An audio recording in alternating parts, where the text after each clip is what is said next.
Welcome to another episode of Who Gives a Dram.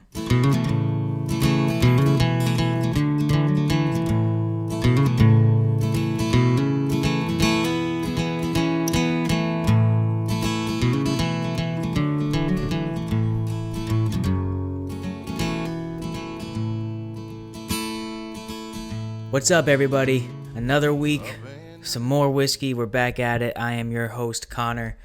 And welcome to another episode of Who Gives a Dram. We're on another episode that I can't remember what episode it is off the top of my head, but I probably should know that. Maybe I should log on real quick and check that. But what's going on, everybody? How was everybody's week? How's everybody doing? My whiskey this week is something that I've been wanting to try for a long time. Episode 19. Episode 19 it is.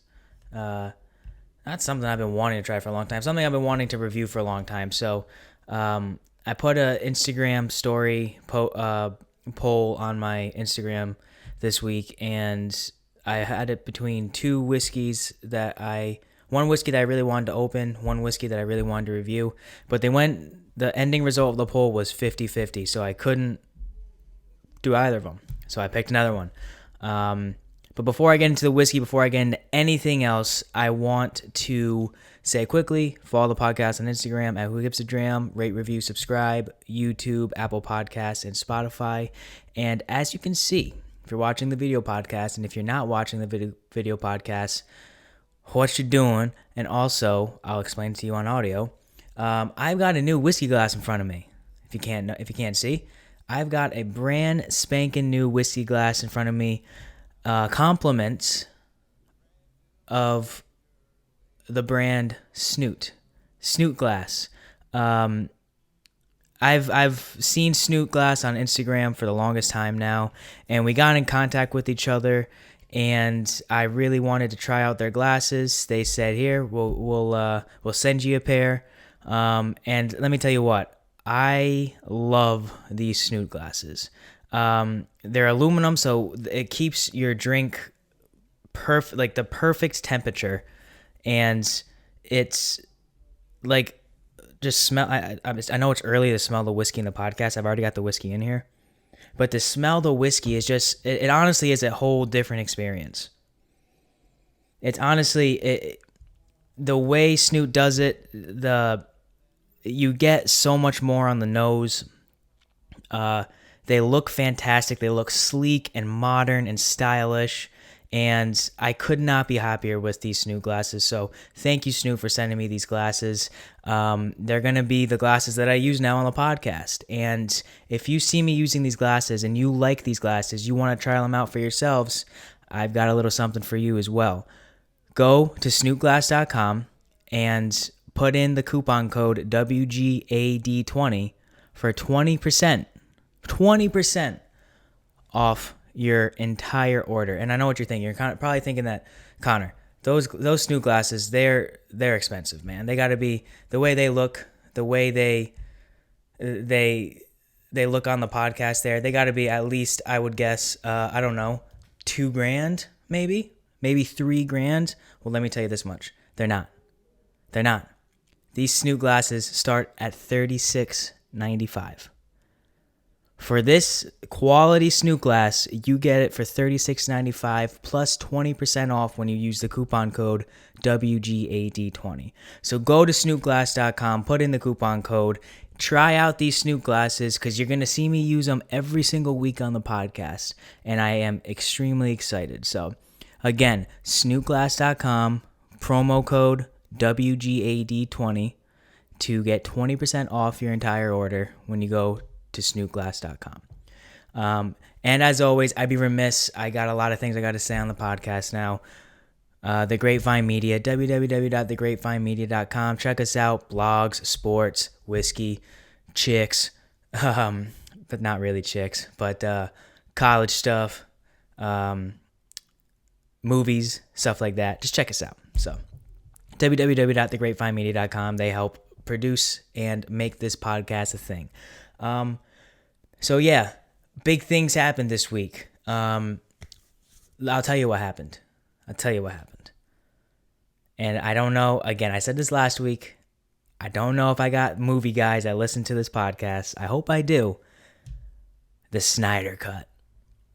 The Snyder Cut came out this week. And it was 4 hours long, 4 hours and 2 minutes long. And I watched it Thursday night, beginning to end. Didn't move. Didn't get up to pee. Didn't get up to do anything. And it was maybe the best movie experience of my entire life. If you haven't seen Justice League, then God bless you, because the movie sucked. But going from what was given to us in 2017 to what we get now in 2021 with Zack Snyder's True Vision, man, I've always been DC. I've been DC since the beginning. Superman, Batman, The Flash, Aquaman, Martian Manhunter, The Atom, all of them have just been Shazam, Black Adam. They've all just been my top guys, especially Superman and Batman. And to see them get their justice, no pun intended, on the big screen was awesome. So, if you want, I'm going to review the entire movie on my other podcast with my brother at LITB Podcast, Life in the Basement. We're going to review the whole movie on there probably sometime this week. I don't know. But if you want to listen to that full review, go onto there. You can subscribe to there as well if you want. But I won't dive too much into that because we got whiskey to drink, and I know that's why everybody's here. So let's get right into it. Today, as I said, we're doing not one of the whiskeys that I posted in my poll because it ended literally at 50-50. So I couldn't pick and choose because I didn't want to upset people who wanted to see one and wanted to see the other. So I went with a neutral partner. I went with what I thought was a smack dab in the middle, kind of the same of the two whiskeys that I posted, and we're going with Evan Williams Bottled and Bond. Now, I picked up Evan Williams Bottled and Bond a few weeks ago. I found it on the bottom shelf of a liquor store, and I think I paid $17 for it. Now, I've spoken to a lot of people in the whiskey industry, or people who just really like whiskey in general, who know a lot about it, who take the time to study it, to actually like to taste whiskey and distinguish tasting notes and smells and textures and so on and so forth. And every single person that I've talked to about Evan Williams Bottled and Bond has said the same thing, and I completely agree myself with the fact that this whiskey, more likely than not, will be sitting on the shelf for 2 to 3 times the price once Evan Williams rebrands this in the next 5 years. So if you want this whiskey now, I would get it now because it's not staying at $17 to $20 for very long. I mean, this might be the best buy in whiskey, if I remember correctly. Again, I haven't reviewed the whiskey, but I have had a dram or two, as you can tell by the open bottle. And it is something that I remember thoroughly enjoying, and I'm excited to review it on the podcast here. So, for those who don't know, little history lesson. Well, not history, a little bourbon lesson. Bottled and Bond. What does it mean?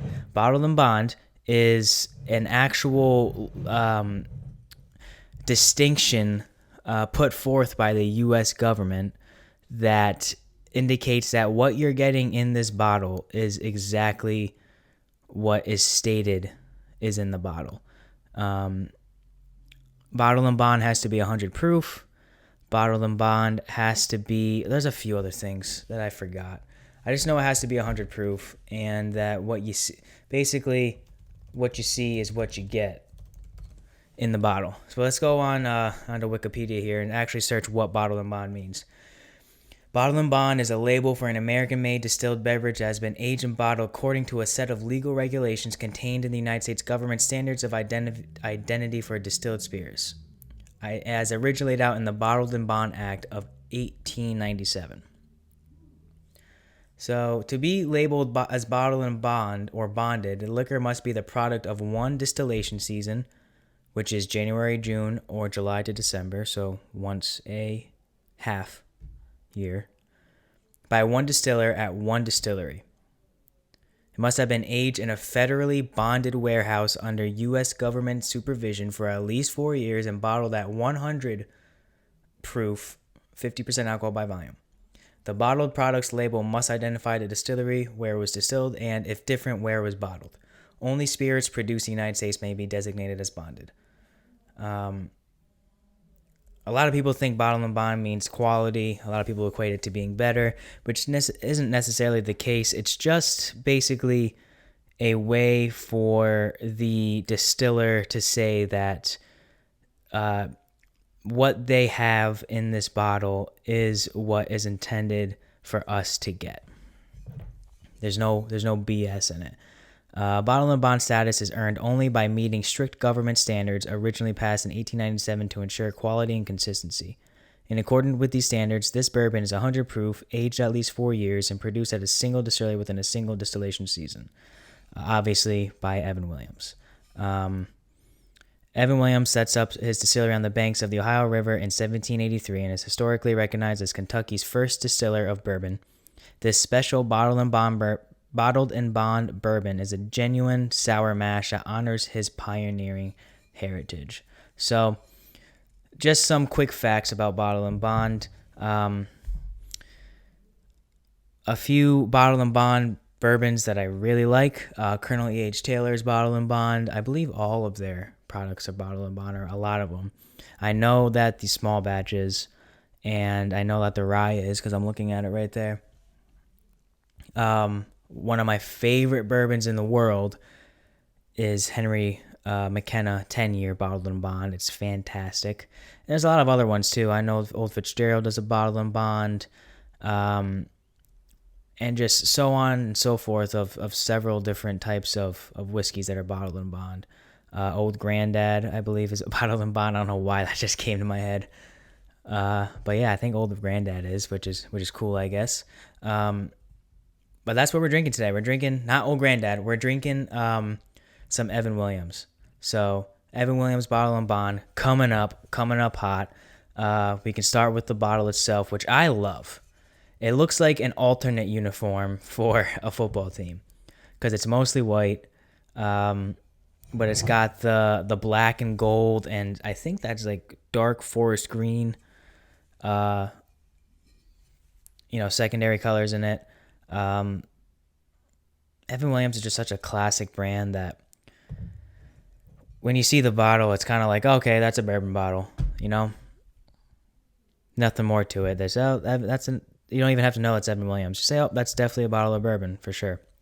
Just has that classic square with the long neck bourbon bottle feel to it. So we're drinking some classic bourbon in our new age stylish snoot glass. Snootglass.com. Use the promo code WGAD20. And I'll tell you what, this the whiskey looks really good in this glass too. Not to get everyone feeling all warm and fuzzy inside, but I'm looking at this bourbon in here and it's looking good.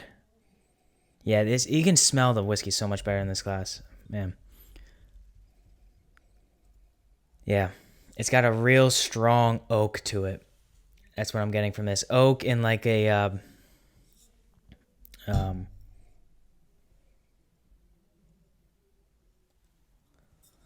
yeah. I mean, I haven't had this bottle open for a very long time, so. But I'm getting a lot of oak, a little bit of like caramel. Yeah, it's very oak forward on the smell with caramel in the background there. Maybe I'm mistaking the caramel for some type of other sweetness, but it's good, man. It smells good.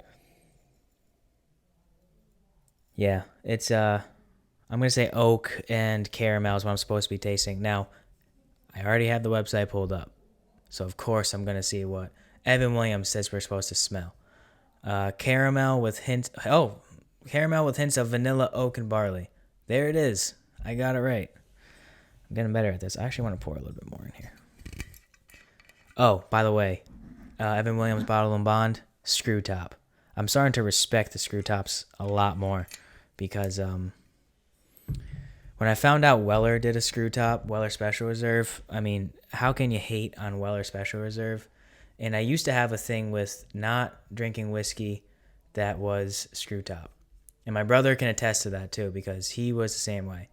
We had whiskeys that we wouldn't drink because they were screw tops. And looking back on that now is so silly because there are some fantastic whiskeys that are screw top. For example, Weller Special Reserve, Evan Williams Bottled and Bond.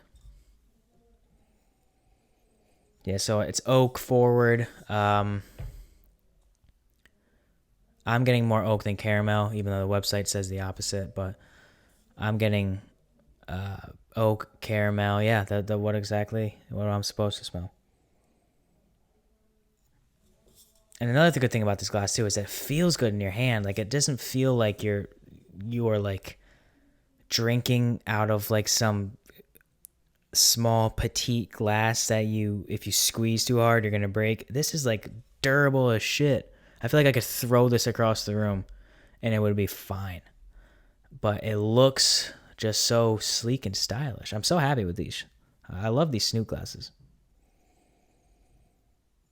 All right, I want to drink it. I haven't had a bourbon in almost 24 hours, so I'm depriving myself. So let's get into it. Cheers with our Snoot glasses.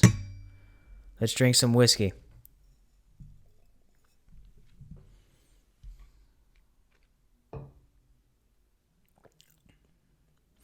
Oh, wow. That is so good. Oh, it's so good. Back in the day, Kale and I drank Old Forester 100 proof. Oh, that finish is long.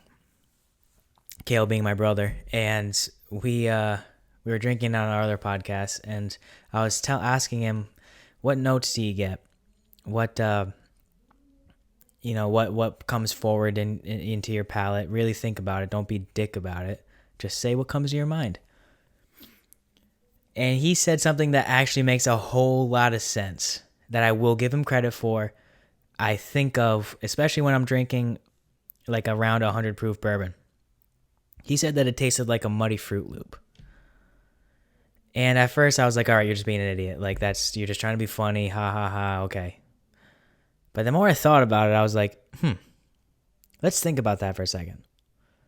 Muddy Fruit Loop could be broken down as a very earthy, even oaky bourbon or whiskey with a fruit undertone. And the more I thought about it, the more I was like, that's interesting. That's a very interesting thing to say. And now that when I drink these whiskeys, especially Old Forester 100 proof, which I've already reviewed on the podcast and I love, I can't help but think Muddy Fruit Loop. I can't. He's ingrained that into my head. So this is the Muddy Fruit Loop episode, because that's what I get with this.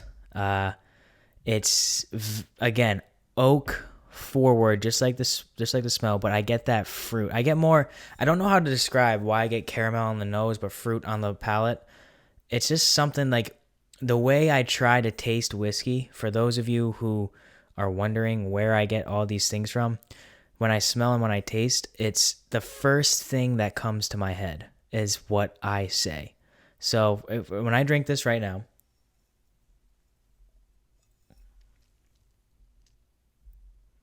like the first thing is sweet, then it stays sweet, almost like a cane sugar sweet. This time I'm not getting oak forward. I'm getting more of that fruit sweetness. And then on the back, it's a long finish with a bit of oak, or barrel, however you want to describe oak, like wood feel. And I think that's what Kale meant by Muddy Fruit Loop. I think this is a bit different because I'm getting more sweetness from it, more fruit than mud. So maybe it's a it's a fruity mud pie.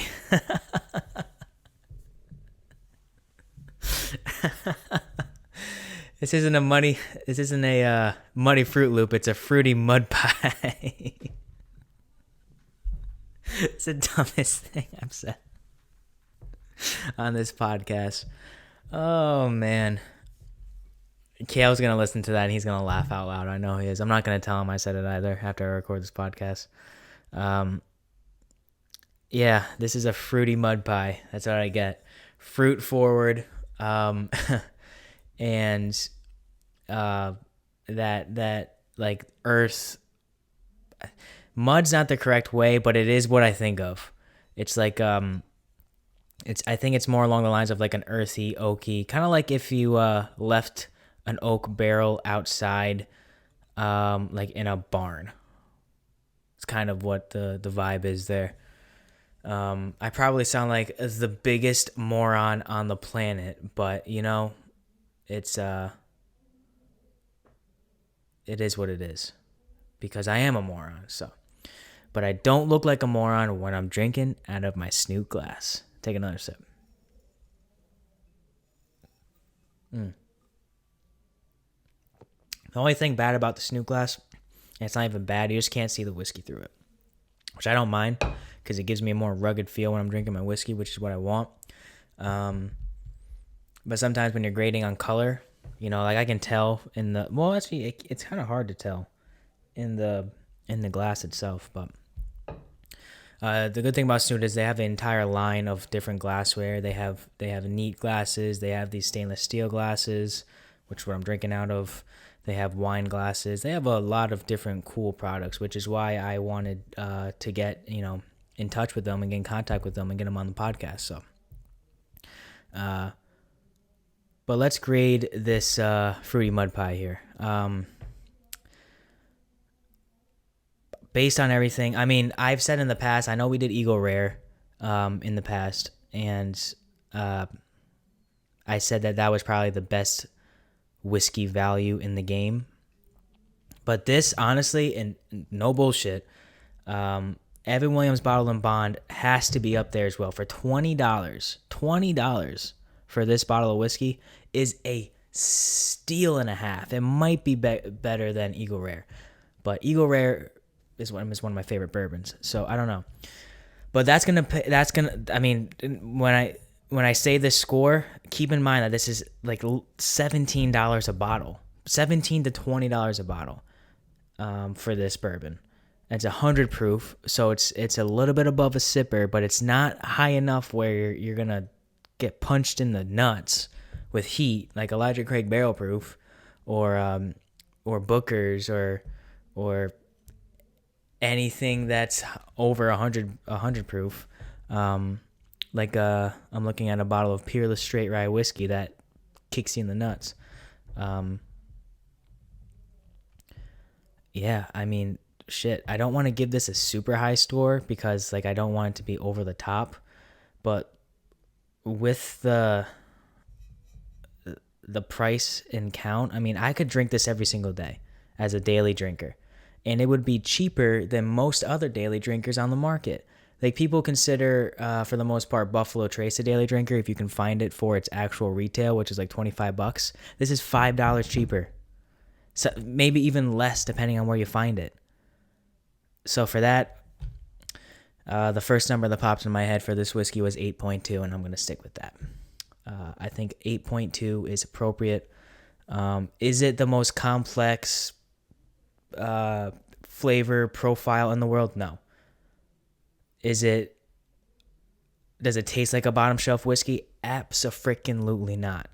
This is just a good, this is what you think of when you think of bourbon, I think. You think of this, everything about it, the bottle, the brand, the taste, the smell, the color. It's bourbon. This is bourbon. And I'm not saying a lot of the other bourbons aren't bourbons, but for $17 a bottle, man, I tell you, this is going to skyrocket in price once people figure out how good it is.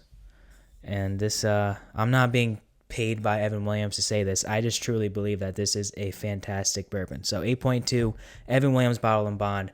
I'm already coming up on 25 minutes. How the hell did that go by so quick? Another episode in the books. So let's wrap this up. Again, Instagram at Who Gives a Dram.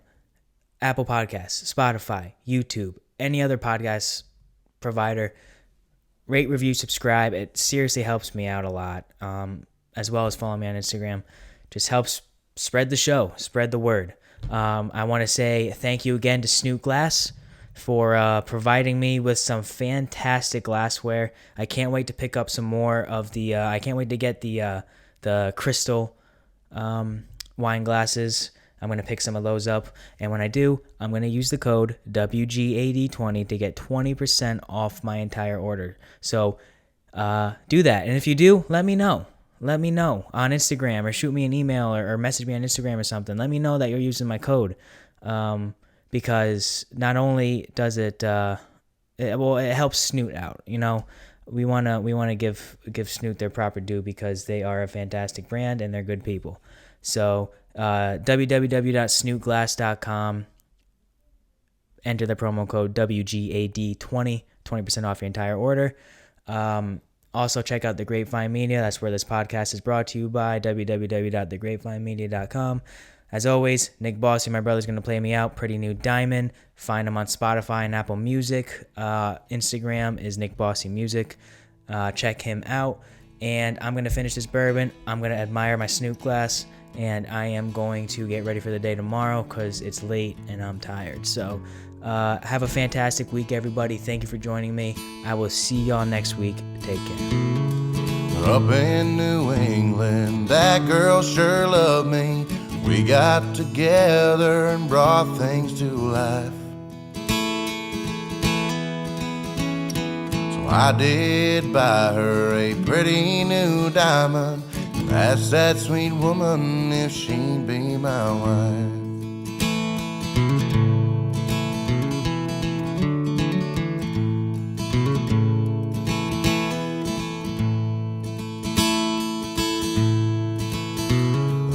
Kind of feeling love songs are made of. With that sweet woman, spend the rest of my life. Before she came along, I was hurting, but at the end of my tunnel, I saw no light.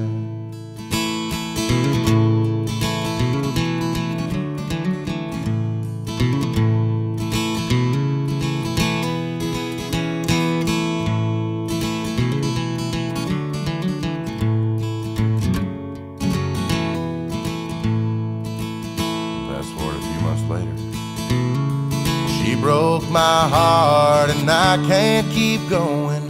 Guess I'll just sit here and get drunk tonight. Vows they meant nothing, and she ran to a stranger, and with Johnny Walker I'm passing my time. I asked the Lord, what should I do? But I'm too drunk to hear him tonight. So sit with my bottle while Hank Sr.'s singing. I'm so lonesome I could cry.